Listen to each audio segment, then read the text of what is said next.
Discuss करेंगे part 2 3 questions का। चलिए पढ़ते हैं। The king turned round and saw a bearded man running toward them। राजा मुड़ता है तो देखता है कि एक दाढ़ी वाला इंसान उनकी तरफ दौड़ते हुए आ रहा है। His hands were pressed against his stomach from which blood was flowing। उसका हाथ जो है उसकी पीठ पर रखा हुआ है जहाँ से खून बह रहा है। When he reached the king, he fainted and fell to the ground। जब तक वह राजा के पास पहुंचता है वह मूर्छित हो जाता है, नहीं बेहोश हो जाता है और जमीन पर गिर जाता है। The king and the hermit removed the man's clothing and found a large wound in his stomach।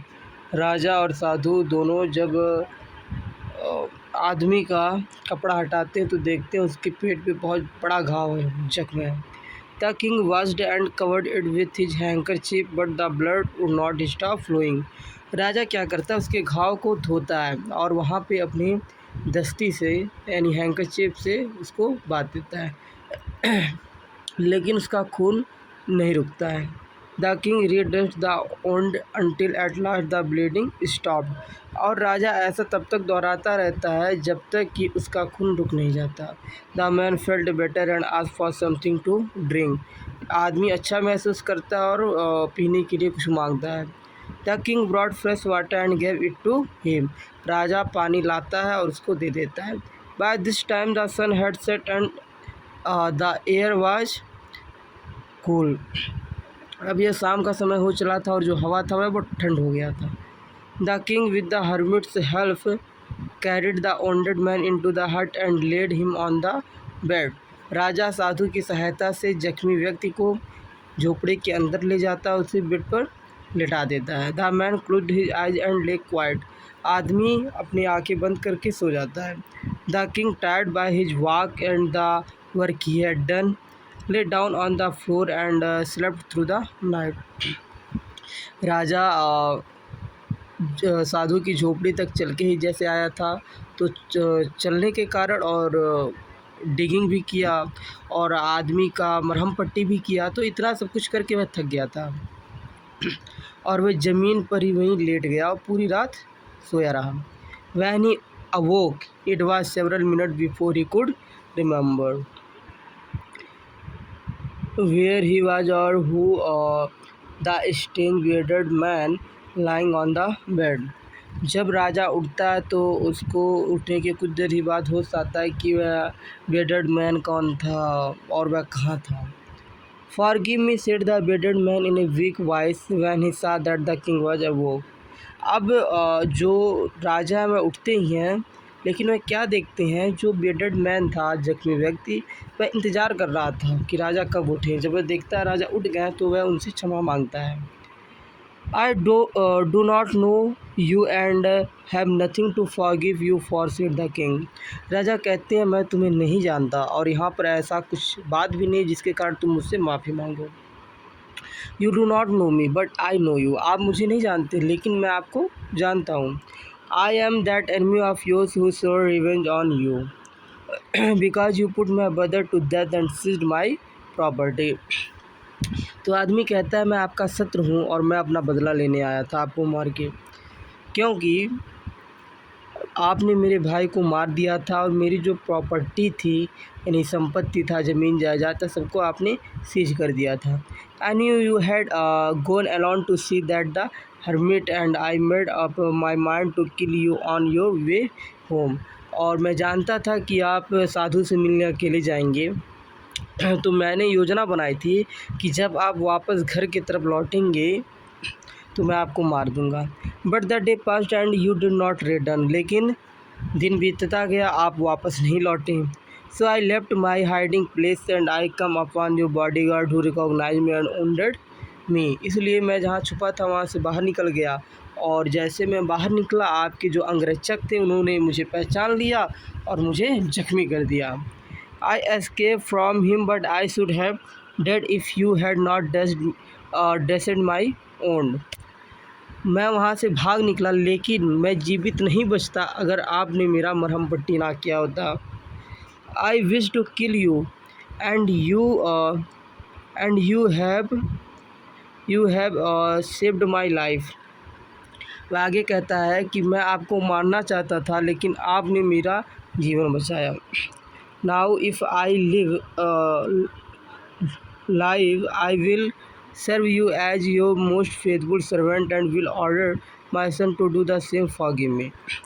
और वह आगे कहता है कि मैं अब जब तक जीवित रहूँगा मैं आपका एक वफ़ादार नौकर बन के आपकी सेवा करूँगा और मैं अपने बेटों को यानी आने वाली पीढ़ियों को भी सेम यही काम करने के लिए कहूँगा, मुझे आप क्षमा कर दीजिए। The king was very happy to have made peace with his enemy so easily and to have won him हुआ एज ए फ्रेंड। राजा बहुत खुश था कि उसने अपने शत्रु पे इतने शांति से विजय पा लिया और एक मित्र उसको बना लिया, उसको एक मित्र और मिल गया। He not only forgave him but said he would send his servant and his own doctor to look after him and he promise to give back the man his property. राजा कहता है मैं तुम्हें क्षमा ही नहीं कर रहा हूँ, साथ में मैं अपने शाही यानी जो मेरा शाही डॉक्टर है, वैद्य है, मैं उसे तुम्हारे पास तुम्हारा देखभाल करने के लिए भेजूँगा और मैं तुमसे वादा करता हूँ कि तुम्हारा जो प्रॉपर्टी मैंने सीज किया था वह तुम्हें वापस दे दिया जाएगा। Leaving the wounded man the king went out of the hut and looked around for the hermit. अब इतना क्या कि वह वहाँ से झोपड़ी से निकल जाते हैं बाहर और साधु को देखते हैं। Before going away he wished once more to get answer to his question. वहाँ से जाने से पहले वह फिर से अपने प्रश्नों का उत्तर जानना चाहते थे। The hermit was on his knees sowing seed in the beds of that had been dug the day before. अब साधु क्या कर रहा था, घुटने पे बैठ के बीज बो रहा था, वहीं पे जहाँ उन्होंने कल क्या किया था, गड्ढा खना था। The king went up to the hermit and said for the last time I beg you to answer my question wise man. कहते हैं हे महात्मा, मैं आपसे आखिरी बार विनती कर रहा हूँ कि आप मेरे प्रश्नों का उत्तर दे दें। You have already been answered, said the hermit, still bending down to the ground and looking up at the king as he stood before him. साधु जो है बैठे हुए राजा की तरफ देखते हुए कहता है कि तुम पहले से ही अपने प्रश्नों का उत्तर पा चुके हो। How have I been answered? What do you mean? Do you not see? Replied the hermit. राजा कहते हैं कैसे मैं अपने प्रश्नों का उत्तर पा गया, आपके कहने का क्या अर्थ है। तो साधु कहता है क्या तुमने नहीं देखा, if you had not pitied my weakness yesterday and had not dug this bed for me you would have gone away। तो साधु कहते हैं कि अगर तुमने मेरे वीकनेस पे यानी मैं दुबला पतला इंसान गड्ढा खन रहा था तो तुमको अगर मुझ पे दया ना आता और तुम मेरे लिए यह गड्ढा नहीं खनते तो तुम निश्चय ही यहाँ से कल ही चले गए होते। Then that man would have attacked you and you would have wished you had stayed with me। और जब तुम चले जाते तो आदमी निश्चय तुम पे क्या करता, अटैक कर देता, लेकिन तुम्हारी इच्छा थी तुम यहाँ मेरे पास रुके। So the most important time was when you were digging the beds. इसीलिए सबसे महत्वपूर्ण समय तुम्हारे लिए वह था जब तुम मेरे साथ यहाँ पे गड्ढे खन रहे थे। And I was the most important man. और मैं यानी उस समय मैं ही सबसे महत्वपूर्ण इंसान था। And to do me good was your most important business. और मेरे साथ अच्छा काम करना यानी तुम मेरे लिए गड्ढा कर रहे थे तो यह चीज़ तुम्हारा एक अच्छा इम्पॉर्टेंट बिजनेस था। Afterward when the man run to us. इसके बाद जब आदमी हमारे तरफ दौड़ते हुए आ रहा था, the most important time was when you were caring for him. तो तुमने उसका देखभाल किया, तो वह समय जब तुम उसका देखभाल किया तो वह एक मोस्ट इम्पॉर्टेंट टाइम था। Because if you had not dressed his own he would have died without having made peace with you. अगर तुमने उसका मरहम पट्टी ना किया होता तो बिना तुमसे वह शांति से मिले हुए और वह मर जाता, यानी तुमसे उसका मित्रता नहीं होता, वह मर भी जाता। So he was the most important man, इसीलिए वह मोस्ट इम्पॉर्टेंट मैन था उस time. And what you did for him was your most important business, और तुमने उसके लिए जो किया उस समय वह मोस्ट इम्पॉर्टेंट बिजनेस था। Remember that there is only one time that is important and that time is now. साधु आगे कहते हैं कि याद रखो हमारे लिए इम्पॉर्टेंट टाइम एक ही है, और वह जो प्रेजेंट टाइम हमारा चल रहा है वह है, यानी जो चीज़ तुम जो समय जी रहे हो वही तुम्हारे लिए इम्पॉर्टेंट टाइम है।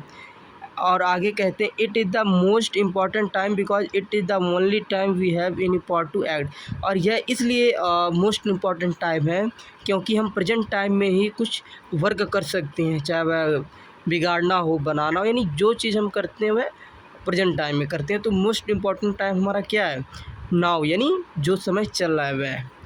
The most necessary person is the person you are with at a particular moment, और सबसे मोस्ट नेसेसरी जो पर्सन है वह व्यक्ति है जिसके साथ तुम उस समय यानी प्रेजेंट टाइम में हो।